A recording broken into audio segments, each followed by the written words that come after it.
What's up, everybody? Welcome to Podcast Now. I'm Alex, and in this video, we have to talk about some breaking news or some breaking rumors. This comes from Bloomberg.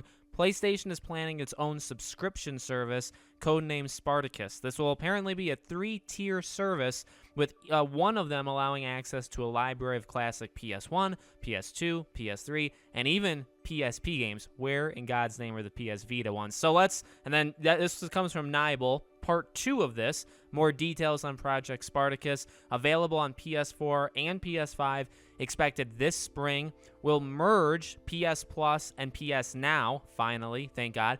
Tier 1 is PS Plus benefits, I guess what we would already consider what we have now. Tier 2 is access to PS4 games and select PS5 games.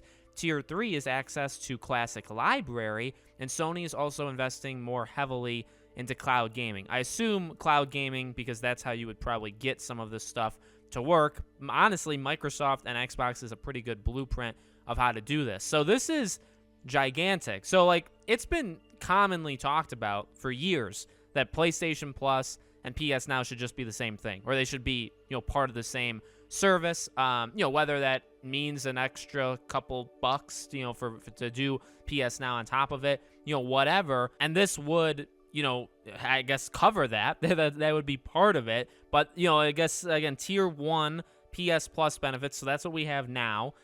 Tier 2 is access to PS4 and select PS5 games. That's got to be PS Now. Now, PS Now is more than just that, which is kind of would bleed into Tier 3, access to classic library, which would then be your PS1, PS2, PS3, PSP.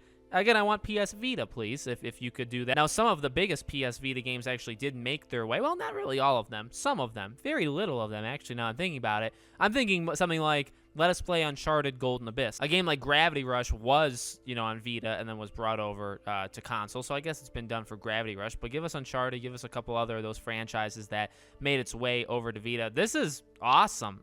It's very much, I think, to compete in a way with Xbox. Not fully with what Xbox is doing, and as I've said before, I want these two to be different from each other. I don't want both of them to be doing exactly the same thing, but to not lean into what you have here with PlayStation, because you do have, you see it all the time with the ports or with these small little remasters or whatever that don't really do all that much more, or even what they've done with PlayStation Now, just giving, they'll give Final Fantasy 7, 8, 9, that'll just be on there. You see the potential in just a small little scope of what they've done. You can go bigger, and you can combine them. Please, for the love of God, combine them. And again, I think that's what, this is going to be. So, this is just, I know I'm talking about it as if it's fact. Comes from Bloomberg. I'm not going to click on it because I assume maybe Jason Schreier, maybe somebody else, but I don't really want to support any site, let alone Bloomberg. But Nibel does a really good job, I think, of summing it up. I don't know if there's more details in there, but I'm willing to take the loss and just assume that this is kind of the meat and potatoes of it. If there's anything else and you guys want to support the site, you guys can give it a visit for sure. But, again, to take it as complete fact, maybe that's a bad thing to do. Maybe it should be wrong. But I just feel like, this is Bloomberg. They are, while I don't like supporting them, they are pretty, especially if it is Schreier, is pretty accurate.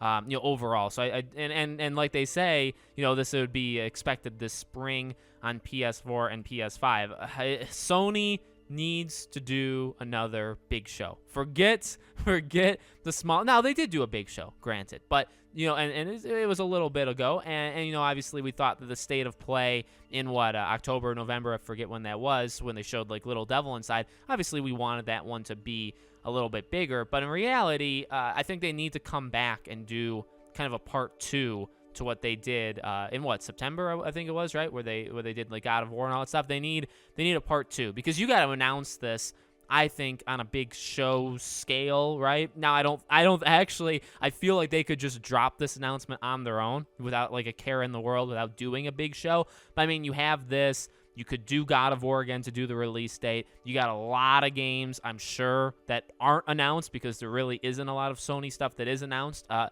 you can do something with. The Last of Us multiplayer, Sly Cooper. Sly, maybe you should wait for the anniversary date, but you get my point. There's a lot Sony can do. This is just kind of another thing on top of it, where it's this would benefit greatly from doing just a big show, a lot of games, new games, games we've already seen, couple subscription, like, things that like help the users out, right? Like that kind of stuff. This would work really well there. So let me know what you guys think in the comments. I think this is a good plan. I think this kind of answers the prayers of people, including myself, for many, many years that we've had. But let me know what you guys think. Make sure you're subscribed, bell icon turned on. If you guys want to follow me over on Twitter or subscribe to my second channel or support us on Patreon or YouTube memberships, links for them all are in the description below. Thank you for watching, and I hope to see you all on the next video.